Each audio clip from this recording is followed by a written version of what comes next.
여러분 안녕하십니까. 앞으로 나흘 뒤면 국내에서도 코로나 백신 접종이 마침내 시작됩니다. 최근 들어 확진자 수가 다시 늘면서 이게 방역의 고삐를 다시 바짝 당겨야 하는 건 아닌가. 더불어서 말씀드린 이 문제, 금요일 백신 접종 개시를 두고 백신에 대한 기대와 불안이 함께 교차하고 있습니다. 방역 책임자 권덕철 보건복지부 장관의 설명을 오늘 직접 듣겠습니다.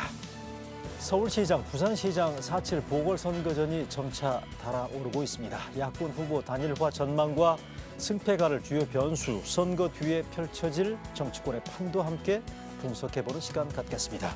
이뤄진 날 라이브 권덕철 보건복지부 장관과의 대담으로 문을 열겠습니다.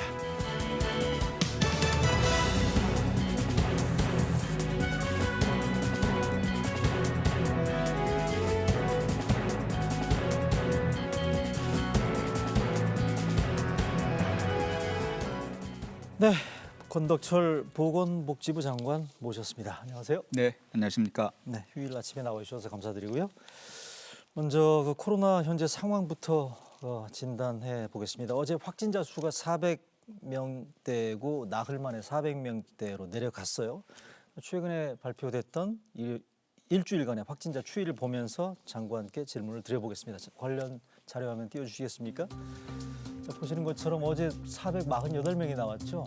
그러니까 나흘 만에 457명에서 16일이었죠. 나흘 만에 400명대로 다시 내려가는 그런 상황인데 어제 그러니까 잠시 뒤에 발표될 거죠.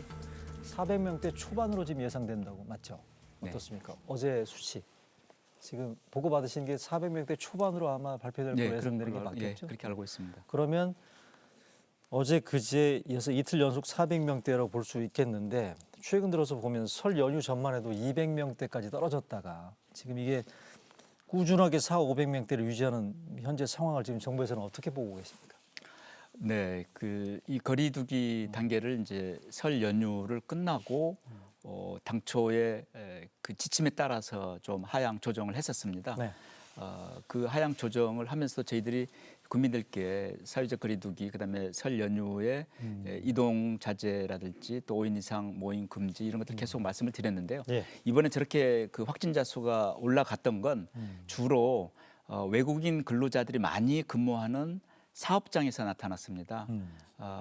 그 충남 아산의 그 난방기 공장, 네네. 그다음에 남양주시에서 플라스틱 공장 이런 데에서 지금 그 밀집된 환경에서 근무를 하다 보니까 그게 좀 환자가 수가 많이 나왔다는 걸로 지금 저희들이 보고 있습니다. 그리고 그 용산구에 있는 대학병원에서도 확진자 수가 많이 나왔습니다. 그래서 저희들은 그런 이런 밀집된 환경, 그다음에 집단 발생이 좀 영향이 있었다고 보고요.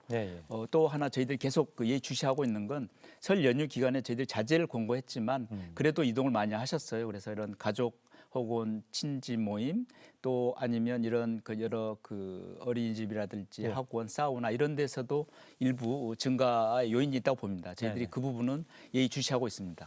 국지적인 발생 요인, 그러니까 아까 말씀드렸던 보일러 공장이랄지 순천향대랄지 이런 식의 집단 발생, 한양대였나요? 그러니까 순천향대죠. 그러니까 이 부분들에 대한 국지적인 집단 발생 요인을 이를테면 중시해서 말씀해 주셨습니다만 그럼에도 불구하고 여러 전문가들 얘기 가운데 하나가 이게 지금 재확산이 현실화되는 게 아닌가, 4차 재확산 가능성? 뭐 예컨대 일부 전문가들 같은 경우에는 3, 4월 달에 1000 단위로 확진자 수가 늘 수 있다라는 그런 경고 메시지도 내고 있는데 이거는 정부에서는 어떻게 보고 계십니까? 네, 저희들은 항상 늘 그런 최악의 상황에 대비해서 방역 당국은 대처해야 한다고 생각이 됩니다. 그리고 잘 아시다시피 이미 지역사회에 이 코로나 바이러스는 상당히 퍼져 있는 상황입니다. 그렇기 때문에 방역수칙, 마스크 쓰시고 손 씻고 가능한 접촉이 최근에 없었던 분들은 안 만나시는 게 좋습니다. 그런 것을 저희들이 계속 국민들께 알려드리고요. 또 한편에서는 위험도가 높은 그런 이런 사업장이라든지 또 요양병원 또 학원 이런 데서는 계속 저희들이 방역 대책을 강구하고 또 한편에서는 만에 하나 그렇게 확진자가 아주 폭증하는 경우에는 저희들이 제일 중요하다고 생각하는 것은 그 의료 대응 역량입니다. 그 대응 역량을 준비하고 그런 상황이 왔을 때는 바로 가동할 수 있도록 그렇게 하겠습니다. 의료 대응 역량이라고 말씀하셨잖아요. 괜찮아요? 지금 그 예컨대 그러니까 1000 단위로 다시 한번 뭐 그래서는 안 되겠습니다만 현재 단계에서는 큰 문제가 없다라고 말씀하시고 계시는데 뭐 그래서는 안 되겠습니다만 4차 대유행이 현실화되는 되는 경우에 우리 의료 대응 역량이 지금 감당할 수 있는 범위가 어느 정도인지 현재 상황은 어떤지 설명 가능할까요? 네, 제가 발령장을 받고 취임한 게 12월 24일이었습니다. 그때 최대치에 올라갔던 그 확진자 수가 1,240여 명 수준 올라갔었습니다. 예, 예. 그때 그 제가 봤을 때 그 중증 환자를 그 치료할 수 있는 중환자 병상이 상당히 확보하는데 시차가 조금 있었습니다. 그러다 보니까 환자가 대기하는 경우도 있었고요. 예. 그래서 저희가 이번에 준비할 때는 지금도 일테면 경증 환자는 생활치료센터라고 해서 그곳에는 저희들이 한 7,000명 할 수도 있고요. 그다음에 약간 경중증, 중등증 환자라고 할 수 있는 감염병 전문 병원 여기는 저희들이 한 9,000병상 그리고 중증 그 완전히 그런 환자가 될 수 있는 분들은 760병상을 저희들이 확보를 해서 이 1,000명이 발생했을 때는 바로 신속하게 대응할 수 있도록 하고요. 혹 2,000명까지 나올 때도 대비해서 저희들이 그런 그 컨티전지 플랜을 가지고 대응을 하고 있다 그런 말씀을 드립니다. 아 그렇습니까? 2,000명 확진자 발생에 대비해서도 컨틴전시 플랜 그러니까 비상 대응 조치를 현재 만반에 대비를 하고 있다는 그런 설명이신데 요건 어떻습니까? 지금 가장 최근에 나온 얘기긴 한데 그제 국회 복지위를 통과한 의료법 개정안 그러니까 의사들에 대해서 이를테면 금고 이상의 이를테면 그 형을 받을 경우에 의사 면허를 취소하는 이런 형태의 법안이 상임위를 통과하니까 의사협회에서 집단 행동을 예고했단 말이죠. 이 부분들에 대해서는 우리 복지부에서는 어떤 입장을 가지고 계시는지. 네, 국민들께 이런 우려스러운 상황을 만들어서 송구스럽게 생각을 하는데요. 네네. 또 우리 국민들께서 또 우리 방역 당국도 잘 알고 있습니다만 지난 1년 동안 우리가 이 코로나를 이겨가는 과정에서 의료진의 절대적인 헌신이 없었으면 불가능했습니다. 예. 그런 부분 저희 정부도 충분히 알고 그 부분에 대해서 늘 감사하게 생각을 하고 있습니다. 이번에 의료법이 개정이 된 것은 주로 다른 전문 직역, 일테면 변호사나 회계사 그리고 또 다른 외국의 상황에 비해서 이런 경우에는 이런 전문 직역의 경우에는 중범죄입니다. 중범죄로 인해서 금고 이상의 형을 받았을 때는 면허를 이렇게 취소하는 겁니다. 그렇기 때문에 이 취소가 되는 분들은 저희들이 이게 어떤 때는 이 제도가 운영이 됐다가 또 폐지됐다가 다시 또 운영이 된 경우가 있었는데요. 최근의 사례 16년에서 한 2000년 그 한 5년간의 평균 여기에 해당되는 분들이 연간 한 30에서 40명 그 사이였습니다. 아, 그래요? 그 얘기는 뭐냐면 절대 다수의 의료인들은 이런 법의 개정이 전혀 문제가 없습니다. 우리 정부의 입장은 아주 극소수의 이런 중범죄를 저지르는 의료인들을 다수의 의료인들로부터 좀 더 보호하고 또 국민의 그 생명을 다루는 분들이기 때문에 국민들의 어떤 그 안전 문제 그런 차원에서 하는 겁니다. 그래서 그런 부분들은 저희가 의료계에게 충분히 좀 구체적인 내용에 대해서 좀 설명하고 소통하도록 하겠습니다. 어제 보니까 의사협회장이 교통사고 내고도 의사 면허 취소 박탈당하는 거 아닌가라는 그런 입장도 냈는데 이거는 어떻게 보시죠? 그건 이제 그 행위의 그 경중에 따라서 법원에서 판결을 하고 그에 따라서 이제 정부에서 조치할 건데요. 저희들이 알기로는 그런 교통사고로 인해서는 금고 이상의 형을 받기가 굉장히 어렵다. 또 판례상으로도 대개 보면 그런 벌금형에 처한다고 이렇게 들었습니다. 그렇기 때문에 그런 어떻게 보면 굉장히 작은 것을 이렇게 크게 마치 모든 범죄를 가지고 면허가 취소되는 것처럼 그렇게 해서는 안 된다고 생각이 되고요. 그런 부분들은 저희들이 정확하게 의료계에 좀 알리도록 하겠습니다. 알겠습니다. 확진자 얘기를 하다가 지금 의사협회에서 내놓은 의료법 개정안에 대한 반발 얘기까지 나왔습니다만 거리두기 단계 얘기로 다시 한번 돌아가 보겠습니다. 확진자 지금 아까 말씀드린 것처럼 폭증에 대비해서도 지금 복지부 차원의 대비가 이루어지고 있다라고 말씀해 주셨습니다만 지난 한 주 동안의 확진자 평균 잡아보니까 455명이란 말이죠. 이게 지금 2.5단계 기준으로 지금 돼 있는 확진자 수인데 일주일 전에 2.5단계에서 수도권의 경우에 2단계로 낮췄단 말이죠. 그래서 얘기 나오는 게 예컨대 이런 식의 확진자 추이가 계속 유지가 된다면 2단계로 낮췄던 거리두기 단계 완화를 다시 강화해야 되는 거 아닌가라는 얘기가 나오고 있거든요. 어떻습니까? 네. 그 부분은 저희가 지금 확진자의 발생 추이를 아주 면밀하게 예의주시하고 있습니다. 네네. 잘 아시다시피 저희가 지금 지난번 거리두기는 2주간 운영을 하고 거기에 따른 평가를 거쳐서 이제 거리두기 단계에 대한 조정안이 나갈 텐데요. 네. 지금 상황은 아까 말씀드린 대로 이게 일시적으로 사업장이나 그 아까 외국인 근로자가 많았던 그런 사업장에서 집단 발병한 그런 것과 아니면 그 정말 이렇게 지속적으로 그 유행이 좀 더 올 수 있는 그런 상황인지 이가 지금 이번 주하고 다음 주 중반까지는 저희들이 좀 살펴봐야 할 것 같습니다. 거기에 따라서 저희들도 필요하면 단계를 조치를 좀 상향 조치도 좀 검토해야 하지 않나 그런 생각은 가지고 있습니다. 예컨대 그러니까 확진자 수가 현재 추이를 계속 유지한다면 10시로 지금 완화됐던 식당 영업 시간 같은 경우에 다시 9시로 돌릴 수도 있다라는 그런 걸로 들리네요. 그런데 이제 그 부분은 저희들이 국민들께 굉장히 송구스러운데 저희들이 이제 이 자영업자나 소상공인들 또 실내체육 하시는 분들 이렇게 협회 단체들하고 면담을 해보면요. 예. 그 전에는 종교시설에서 일테면 IM 뭐 선교원이라든지 또 부천의 영생재단 이런 데서 집단 발병이 나왔거든요. 근데 이쪽 그 자영업자들 소상공인들에서는 사실 물론 9시까지라는 제한이 있었기 때문에 나오는 숫자가 굉장히 적었습니다. 그런데 계속 그렇게 하다 보니 수용성이 굉장히 떨어져 있었습니다. 그렇기 때문에 그 시간 문제는 저희들이 방역 수칙을 준수를 전제로 하게 된다면 그 시간대는 저희들이 좀 더 검토를 좀 해야겠습니다. 특히 유흥시설의 경우에도 그 자체적으로 6가지의 핵심적인 일테면 룸 안에 들어간다든지 룸에 들어가서도 환기라든지 이런 것들을 자체적으로 방역 수칙을 준수하겠다라고 자발적으로 했었습니다. 이제 그런 상황을 좀 종합적으로 검토를 해가지고 그 시간대 문제라든지 또 격상 문제라든지 이런 부분들은 전문가 또 생활방역위원회 또 정부 내에서 또 이 중대본이라고 있습니다. 중앙재해대책본부 그리고 지자체 의견을 좀 수렴을 해서 결정을 하도록 하겠습니다. 그러니까 업종별로 예컨대 그러니까 뭐 차등 적용이랄지 이런 부분들에 대한 좀 세부적인 그 지침 같은 게 필요하다는 걸로 들리네요. 그러니까 알겠습니다. 관련해서 나오는 얘기 중에 하나가 얼마 전에 대통령이 언급했습니다만 거리두기 지침 그 기준들에 대해서 개편을 지금 다음 달 중에 하겠다라는 걸 일단 예고를 했었고요.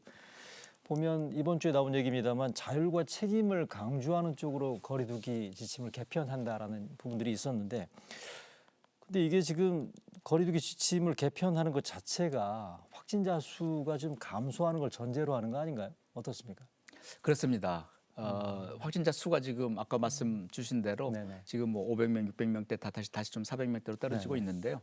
그래서 이번 주, 다음 주하고의 그 확진자 수의 추이가 굉장히 중요하다는 것을 말씀을 드렸고요. 어떤 부분에서 어떻게 나오는지를 좀 저희들이 살펴봐야 합니다. 대통령께서 말씀하시기 전에 사실은 저도 먼저 이런 방역 지침은 제가 이제 복지부 출입하는 기자간담회 할 때도 일률적인 이런 그 집합금지보다는 이런 위험도에 따르는 그 금지 그리고 개인의 행위 중심으로 이렇게 방역 수칙을 바꿔가야 한다라고 제가 그때 말씀을 드린 적도 있었습니다. 그 얘기는 이 확진자가 발생하는 위험도가 여러 그 사업장이나 부분별로 다릅니다.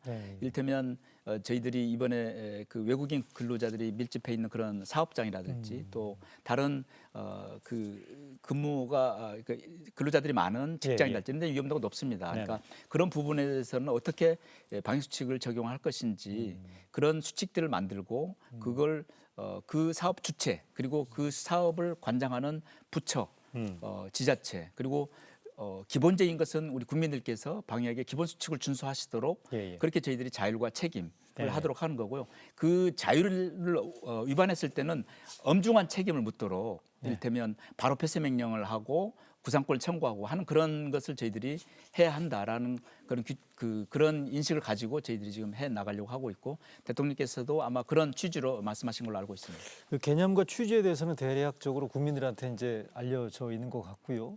정부에서도 나름대로 이제 그 공지하는 노력도 있었던 것 같고 저희 뉴스에서도 이 부분들을 많이 다루긴 했었습니다만 예컨대 말씀하신 것처럼 자율과 책임을 높인다는 취지라면 결국 이게 방역 조치를 완화하는 쪽으로 이를테면 읽혀질 수밖에 없기 때문에 현재와 같은 확진자 추이가 유지가 된다면 거리두기 개편의 경우에는 약간 시기를 지연시킬 수밖에 없지 않느냐 이렇게 이해를 해도 되겠네요. 그러면. 네, 그렇게도 생각하실 수도 있고요. 근데 한편 저희들이 그 지금 5단계까지 가 있는 네.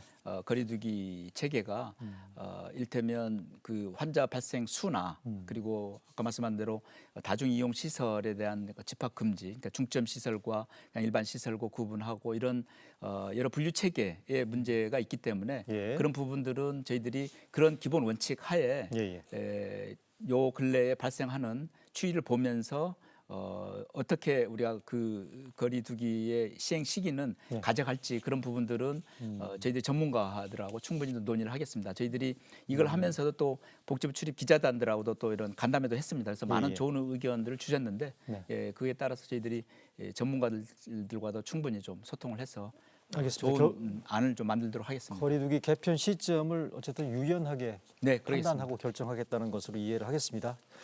자, 이어서 시청자 여러분들 관심이 집중된 백신 얘기를 좀 들어가 보겠습니다. 마침내 이번 주 금요일이죠. 아스트라제네카 백신 접종이 지금 요양병원 종사자들 그다음에 입소해 계신 분들을 대상으로 지금 백신 접종이 시작되는데 65세 미만이 대상이고요.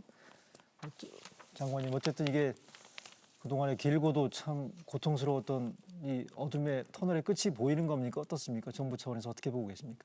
네, 그렇습니다. 저희들이 다른 나라에 비해서 특히 유럽이나 미국에 비해서 우리가 방역을 잘 해왔다고 생각이 됩니다. 그러다 보니까 이제 이 백신 문제에 대해서 좀 안전성과 그 효과성을 다른 나라에서 하는 것을 좀 지켜보면서 이제 하자고 했던 것입니다. 그렇지만 저희들이 그렇다고 그걸 안약에 뭐 생각을 해서 뭐 그건 나중에 하자라고 그렇게 판단했던 건 아닙니다. 그래서 저희들이 이제 2월 26일 아까 말씀 주신 대로 이제 첫 접종이 시작을 합니다. 이 접종을 하는데 다른 나라 특히 우리 이웃 일본도 이제 17일부터 시작한 걸로 알고 있습니다. 그렇기 때문에 저희들이 지금 결코 늦지는 않았다라고 생각을 하고 중요한 건 다른 유럽도 미국도 지금 크리스마스 때 이런 그 좀 사회생활 할 수 있도록 그렇게 하자라고 바이든 대통령도 얘기를 하셨는데 그만큼 접종을 해도 그게 전 국민의 집단 형성과 그런 유효 기간을 봤었을 때는 시간이 좀 필요합니다. 우리도 마찬가지로 9월까지 접종을 마치고 11월까지는 집단 면역이 형성될 수 있도록 하기 때문에 결코 우리나라도 접종에서는 그 집단 면역까지 형성되는까지는 늦지 않고 있다라는 말씀을 드립니다. 지금 현재 이 집단 면역 시점을 달성하기까지 가장 중요한 건 뭐라고 보십니까? 속도라고 보세요? 아니면 백신에 대한 신뢰? 그게 두 가지가 연관되어 있습니다. 국민들께서 신뢰를 주셔야 속도가 날 수 있습니다. 근데 다행히 저희가 제일 2월 달에 제일 우선적으로 접종할 곳이 요양병원, 요양시설에 65세 이하의 환자나 혹은 종사자입니다. 근데 저희들이 이 조사한 거 보면 접종을 맞겠다라고 하신 분들이 94%입니다.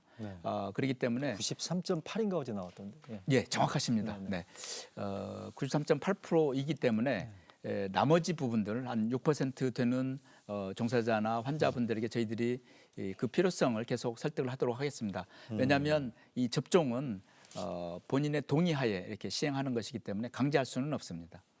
방금 말씀하신 것처럼 어제 발표됐던 요양병원 종사자들, 입소자들 대상으로 아스트라제네카 백신에 대해서 접종 동의 의사를 물었더니 93.8%가 맞겠다라고 나온 거 있잖아요. 네. 근데 요거는 최근에 나와 있던 혹시 여론조사 결과 나와 있는 거 있습니까? 최근에 갤럽 조사인데요. 그제 나온 조사죠. 일반인들 대상으로 한 조사죠. 접종을 맞겠다는 72%가 나와 있었는데 그 밑에 지금 보이시죠? 네. 백신 부작용에 대한 걱정 여부를 물었더니 걱정된다라는 게 71%. 그러니까 접종 맞겠다는 거 거의 비슷한 수치란 말이죠. 이걸 보면 그 방금 말씀하신 것처럼 요양병원 종사자들하고 요양병원 입소자들에 대한 어제 나와 있는 93%의 동의 의사와 좀 약간 차이가 있단 말이죠. 이거는 어디서 비롯됐다고 보십니까? 그분들께서 실제로 이 직장에서 생활하시면서 이 필요성을 절실히 느끼셨기 때문에 동의해 주셨다고 요양병원? 네, 그렇게 느껴지고요. 일반 국민들께서는 아직 그 접종 순서가 이렇게 있기 때문에 다른 앞서서 접종을 맞으신 분들의 부작용이나 이상 반응 이런 것을 보면서 맞으시겠다는 겁니다. 전체적으로는 맞겠다고 하는 부분이 지금 저희가 조사에 의한 거 보면 훨씬 더 많습니다. 예, 그래요? 70% 이상 훨씬. 예, 저보다 더 나옵니까? 정부의 조사에 보면? 예, 그렇습니다. 아, 그래요? 그렇기 때문에 이제 저희들이 제일 우려하는 것은 백신에 대한 신뢰도 문제이거든요. 네네네. 잘 아시다시피 WHO 사무총장 국제보건기구에서도 이 아스트라제네카 백신에 대한 그 안전성과 유효성에 대해서 충분히 인정을 하고 거기에 대해서 긴급 사용 승인을 했습니다. 국제기구에서 그렇게 인정했다는 것은 그만큼 안전하다는 것이죠. 다만 우리 식약처나 질병청에서 65세 이상에 대해서 좀 우리가 보류한 것은 이게 임상 시험을 하면서 그 그러니까 과정이 있는데요. 예. 그 3상 과정에서 그 조사, 소위 이제 임상 참여자 수가 통계적으로 유의하지 않는 수준이다. 안전하고 유용하지만 통계 수치가 좀 적어서 그렇다라는 그런 이유입니다. 그래서 그건 유럽이나 아니면 미국이나 이렇게 이제 3월 중에 그런 결과가 나온다고 하니까요. 그에 따라서 질병청에서 그런 백신 위원회를 거쳐서 다시 한번 접종이 시작될 걸로 지금 알고 있습니다. 재차 강조합니다만 총리도 어제 그제 계속 말씀했습니다만 백신의 안전성에는 문제가 없다. 아스트라제네카 말씀하신 것처럼 그리고 3월 말 정도에 나오는 임상 결과 65세 이상에 대한 임상 결과가 나오면 이 결과를 토대로 해서 현재로서는 4월 중에 아스트라제네카 백신에 대한 65세 이상 고령 인구에 대한 백신 접종은 문제가 없을 거다라고 보는 게 맞겠다라는 거죠. 그렇습니다. 거기 하나 더 신뢰 관계에서 더 말씀을 드릴 건요. 백신 접종은 백신을 개발하고 접종하는 것은 순수한 과학적인 영역입니다. 그 효과에 대한 판단도 과학자들이 합니다. 그런데 일부에서는 그 백신에 대해서 효과가 없다. 이걸 맞으면 이런 부작용이 있다라고 하는 그런 그 확인되지 않는 뉴스들이 나오면 국민들께서는 상당히 더 불안해집니다. 예. 우리 정부 당국도 상당히 난처한 입장이 되고요. 예. 그래서 저희들이 그런 부분들, 소위 가짜 뉴스라든지 이런 부분에 대해서는 좀 찾아내서 그런 부분들은 국민들께 바로바로 알려드리도록 하겠습니다. 관련해서 저희 언론들도 이 백신 신뢰와 관련된 부분들에 대해서는 최대한 확인된 얘기나 절제된 기조를 유지해야 된다는 얘기를 제3제4 저희 스스로 늘 자문자답하고 있다는 걸 다시 한번 말씀을 드리고요. 요거 하나 개인적으로 궁금한 건데 우리나라는 이게 그러면 26일 날 네. 1차 접종 네. 누가 맨 먼저 받는 건 혹시 결정됐습니까? 그건 아마 공식적인 질병청에서 보도자를 통해 가지고 나갈 걸로 생각이 듭니다. 아까 말씀드렸다시피 요양병원, 요양시설에 있는 입소자나 혹은 종사자 분들 중에서 한 분 나오지 않겠습니까? 의료진이나 혹시 입소자 가운데 한 사람이 맞는 걸로 공개가 되겠네요. 이거는. 그럼요, 당연히 그렇습니다. 자, 그래서 나오는 것이 백신 논란과 관련해서 조금 더 얘기를 해보겠습니다.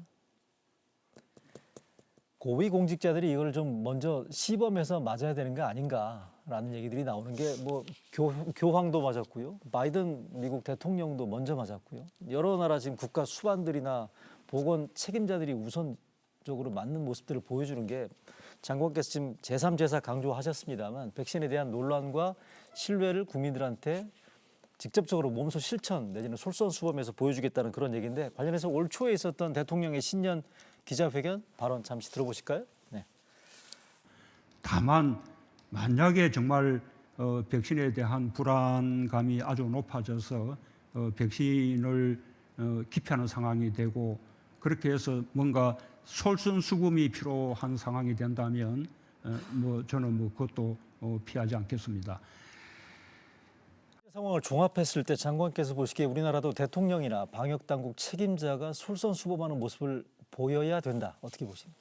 저는 그런 상황은 아직 아니라고 생각이 됩니다. 아, 그래요? 네, 왜냐하면 아까 말씀드렸다시피 이 요양병원이나 요양시설에 종사하시는 분이나 또 환자들 중에서 네. 맞겠다고 하신 분이 94% 수준입니다. 어. 그 얘기는 고위공직자가 만약에 접종을 맞겠다고 하면 자칫 우리나라에서는 그 소위 공정의 문제라든지 또 순서를 지키지 않는 문제 또 이런 것하고 연결될 수가 있습니다.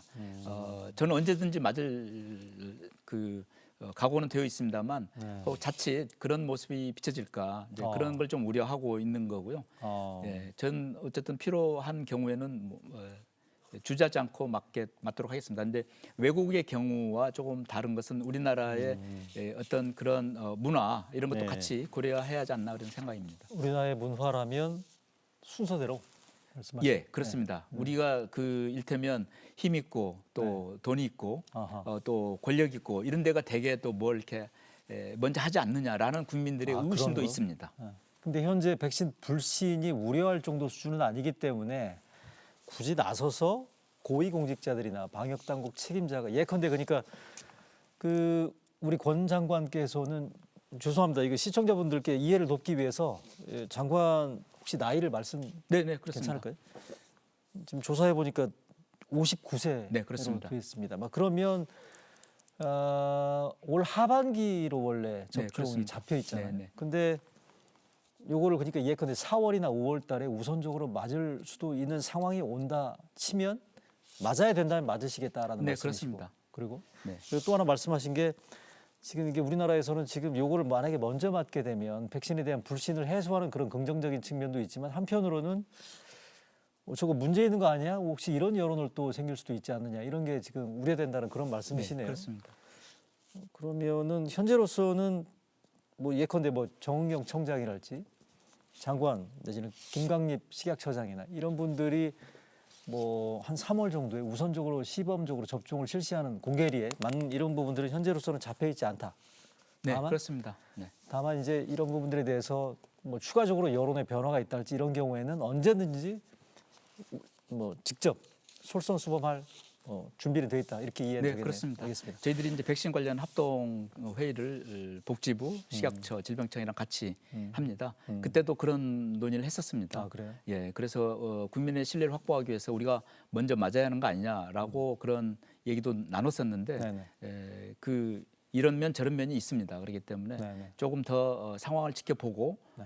그때 그걸 판단하자라고 얘기를 했었습니다. 지금 퍼뜩 드는 생각이 지금 아스트라제네카 백신을 이제 우선 접종한다는 거 아니에요? 네. 근데 이게 백신 불신이나 이런 부분들에 대해서 이제 해소 차원에서 고위공직자들이 접종을 하는데 화이자나 모더나를 만약에 맞는다 이거예요. 그러면 국민들이 볼 때 화이자나 모더나가 더 안전한가? 이런 식의 인식을 줄 수도 있지 않을까. 제가 지금 드리고 싶은 말씀은 그래서 혹시라도 솔선수범해서 우선 접종을 하는 경우에는 어떤 백신을 맞느냐도 굉장히 중요한 그렇습니다. 메시지가 될 수 네, 있겠다는 네, 생각이 드네요. 네. 그거는 아주- 다 네네, 대비하고 계시는 그럼요. 거죠. 예, 그 굉장히 중요한 지적이십니다. 네네. 근데 사실은 아스트라제네카 백신은 굉장히 그 전통적인 방식으로 개발된 백신입니다. 그렇기 때문에 더 안전합니다. 네네.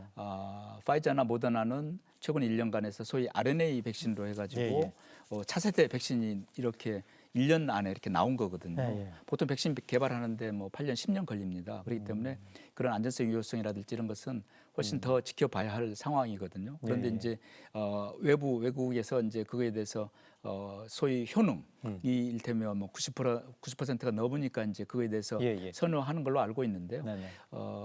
전문 학자들은 이런 백신은 50% 이상이면 효과가 있다라고 얘기를 합니다.